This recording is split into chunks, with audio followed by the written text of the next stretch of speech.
Hello again, Sean Scorvo here for HD23. Today we're going to put on our psychic hats and use currently available information to make some predictions about what we can expect from COVID-19 over the next several months. First, a shout out to the folks doing their best to stay at home and minimize contact with others. Because of you, we've seen a leveling off of cases in Oregon for the time being. But the armchair statisticians who don't know the difference between a mean and a median, the fake doctors on TV for fame, and the politicians from our and from neighboring districts who admit they don't know the science but still feel compelled to criticize and second guess it, well, they're getting louder. I'm not surprised by the district's politicians in this situation. It's the only political playbook they know, so of course the pandemic is being used for zero-sum politics. But ignorant voices carry, and they're gaining traction.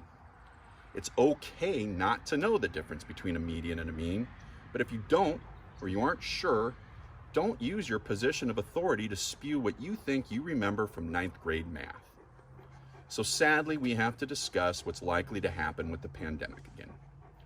Barring a miracle cure or a vaccine before year's end, without sudden availability of tests, both regular and antibody, minus the sudden ability to trace back all infections to their source, we're on a path to a national game of ping pong.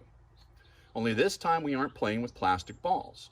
We're playing with a virus that could care less about your political affiliation or whether you're lonely and want to go to the beach with 1,000 other people. So let's march this out. As of April 7th, several states still had no statewide social distancing orders. I stopped on that date because it's a week after what many predictive models used as the absolute latest dates that states would need to adopt blanket stay-at-home policies. Sadly, states in the upper Midwest and a couple in the South still hadn't issued those orders by April 7th. So you can confidently say at this point that the game of ping pong has begun. That's because just the Midwest states in question have approximately 9 million people. If even 20% get ill, you have almost 2 million people that can infect others. Those states in turn will be hitting their harvest dates for sorghum, alfalfa, and hay just about the time of their peak. So you have states that are going to experience their pandemic peak at harvest, hundreds of thousands of people that could be a source of virus transmission, travelers coming into contact with those people as they come in to do the harvest, and even more coming in to distribute the harvest nationwide. And that's the first serve in the ping pong game, because those folks are now your virus ping pong balls, and it's going to go back and forth across the country. That's what makes it so dangerous for armchair statisticians to claim this was never as bad as everyone said it was going to be. Why politicians who have no place commenting on scientific matters are so dangerous. And why the ignorance unfolding around us cannot go unchallenged. Because every bit of misinformation is only going to put a wicked spin on that ping pong ball. Why do I believe this? Well, we actually have a really good historical precedent to look at, and we'll talk about that in the next video. But before we wrap up here, I'd like to address Mr. Neerman's Facebook post from yesterday. The one where he said he wanted to see the state completely open on May 1st. No context, no nuance, no display of any sort of understanding of what that might do. No options that would work for business and for healthcare practitioners. Nope. In a time of crisis, his only statement was, enough is enough.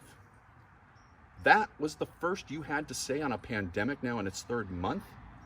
I've avoided getting personal, but as you said, enough is enough. I've been told by those that know you and have seen you speak that you're famous for one-liners that mean nothing. It's all well and good. Every time you do that, you prove my case about you being a man who represents the last few decades of political BS. And I appreciate everything you give me to work with. But that approach to politics during a pandemic is like watching someone who only knows the rules to go fish at the table of a high-stakes poker game. You may occasionally win a hand, but you're going home without your car and your wedding ring. And in this case, the car and ring are the same as lives. So Mike, I'll leave you with a Bible lesson. Proverbs chapter 17, verse 28. Even a fool is thought wise if he keeps silent, and discerning if he holds his tongue. I know I've been asking you to use your position to deliver information that people can use to stay safe and make good decisions. But if yesterday is what you have to offer, I apologize for the request. From this point forward, I urge you to follow your original instincts and stay quiet. The Bible supports you on that one, and I'll take it from here, Mike. Thank you.